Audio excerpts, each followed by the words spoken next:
একজন সভাপতি, সম্মানিত প্রধান অতিথি, প্রধান বক্তা, জননন্দিত আপনাদের বারবার নির্বাচিত জননেতা, বিশেষ অতিথিবৃন্দ, বিশেষ করে আমার হেলাল সাহেব যারা ত্যাগ স্বীকার করে আজকে এককভাবে আরিফুল হক চৌধুরীকে এই আসনের জমিয়ত এবং জাতীয়তাবাদী দলের মনোনীত প্রার্থী হিসাবে আজকে নির্বাচনে প্রতিদ্বন্দ্বিতা করে সুযোগ তৈরি করে দিয়েছেন।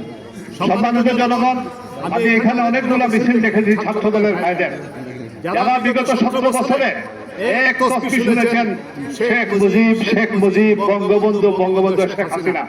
তারা জানেন না এই বিএনপিটা কার দল।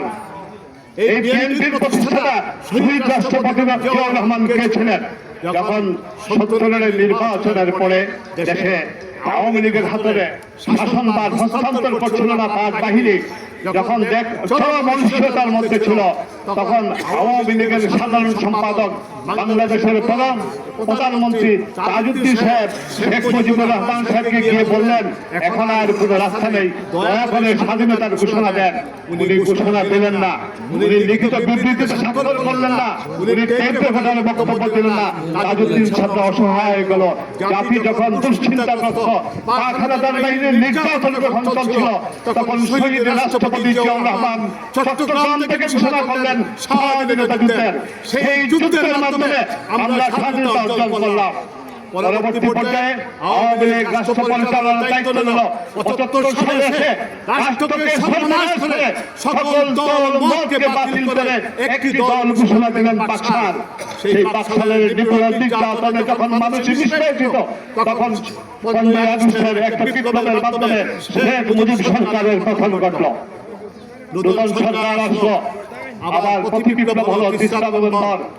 3 তারিখ থেকে 7 তারিখ রাষ্ট্রে কোনো সরকার ছিল না, জিয়াউর রহমান নজরবন্দি ছিলেন। তখন বাংলাদেশের সাধারণ সেনাবাহিনীর সদস্যরা নজরবন্দি জিয়াউর রহমানকে উদ্ধার করে এনে রাষ্ট্র পরিচালনার নিয়োজিত করলেন 7 নভেম্বর। সেই জিয়াউর রহমান জাতির 2টি সংকট মুহূর্তে জাতিকে উদ্ধার করার জন্য কাণ্ডরী এসেছিলেন। পরবর্তীতে তিনি গঠন করেন বাংলাদেশ জাতীয়তাবাদী দল।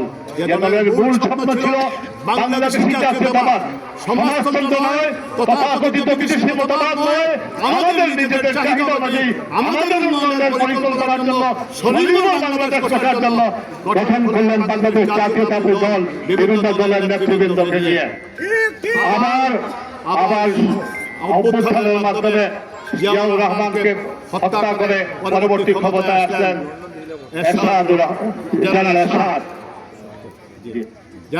যখন আসছে রাষ্ট্রীয় সংকট দেখা দিল, আবার বিএনপিকে ষড়যন্ত্র করা হলো, নস্যাৎ দেওয়ার জন্য সে সময় দায়িত্ব নিলেন বেগম জিয়া।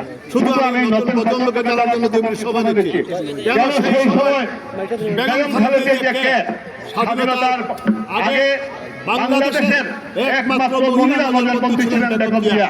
শহীদ জিয়াউর রহমান বউ বাচ্চার খবর না নিয়ে রাষ্ট্রের কথা চিন্তা করে ওদেরকে পশ্চিম পাকিস্তানে গৃহবন্দী রেখে স্বাধীনতা যুদ্ধে ঝাঁপিয়ে পড়েন।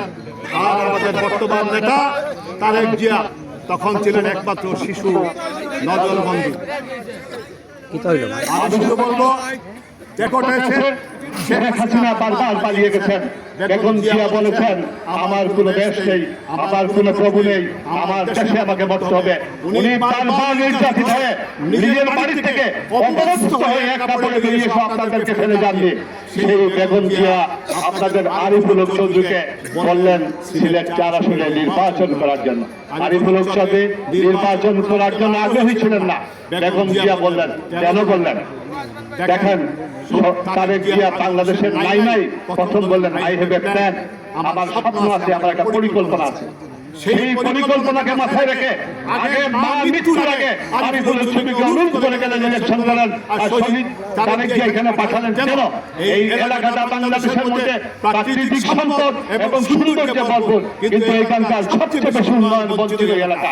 এই উন্নয়ন বঞ্চিত এলাকাকে উন্নয়নের মাধ্যমে করতে হলে দক্ষ কারিগর দরকার। শুধু আন্তরিকতা থাকলে না, অভিজ্ঞতা থাকতে হবে, পরিকল্পনা থাকতে হবে, দক্ষতা থাকতে হবে, অভিজ্ঞতা থাকতে হবে। সেই স্বপ্ন থেকে বেগম জিয়া মৃত্যুর আগে আরিফুল চৌধুরীকে আপনাদের কাছে পাঠিয়েছেন এবং তারেক জিয়া বাংলাদেশের নেমে প্রথম যে কথা বলেছেন ওনার স্বপ্ন আছে, ওনার পরিকল্পনা আছে, সেই পরিকল্পনার আলোকে আপনাদের এলাকার উন্নয়নের জন্য আরিফুল চৌধুরীকে পাঠিয়েছেন। আরিফুল চৌধুরীকে নিয়ে আজকে সকালে বেরিয়েছিলাম, শিবগঞ্জে সিগন্যালে দাঁড়াইছি, সিএনজি ড্রাইভার এসে বলল, আরে ভাই আমাদের ফেলে তো চলে গেলেন, মানুষ আমরা আজকে করছি আমি সিলেটের নাগরিক হিসাবে, কিন্তু আপনাদের সৌভাগ্য আরিফুল চৌধুরীকে গেছেন। কিন্তু আমি এখানে কয়েকদিন এসে দেখেছি এই এলাকা এত অবহেলিত যে সিলেটের 9টা অঞ্চলে 6টা আসলে যত বরাদ্দ লাগবে এটাই আপনাদের এই অঞ্চলে বরাদ্দ লাগবে। এই এলাকার উন্নয়ন হবে না। এখন আরিফুল চৌধুরী যদি আপনাদের উন্নয়ন করতে হয় আমার একটু আপনারা আপনাদের কাছে এতক্ষণ আপনারা আরিফুল চৌধুরীকে আপনার করছেন, আমার আপনার হলো আপনাকে আরিফুল চৌধুরীকে এমন বুথে নির্বাচিত করতে হবে আরিফুল চৌধুরীকে যাতে মন্ত্রী পরিষদে প্রধানমন্ত্রীকে বলতে পারে যে এই বঞ্চিত এলাকার মানুষ আমাকে এত বিরোধী ফাইন্যান্সে পাশ করিয়েছে, আমাকে বরাদ্দ সমান সমান দিলে চলবে না, দিলে চলবে না। আমার বিনাশ সাধারণ ঘরে ঘরে গিয়ে মা বোনদেরকে নিয়ে তাহাজ্জুদের নামাজ পড়ে নির্বাচনের সরকার 11টার ভিতরে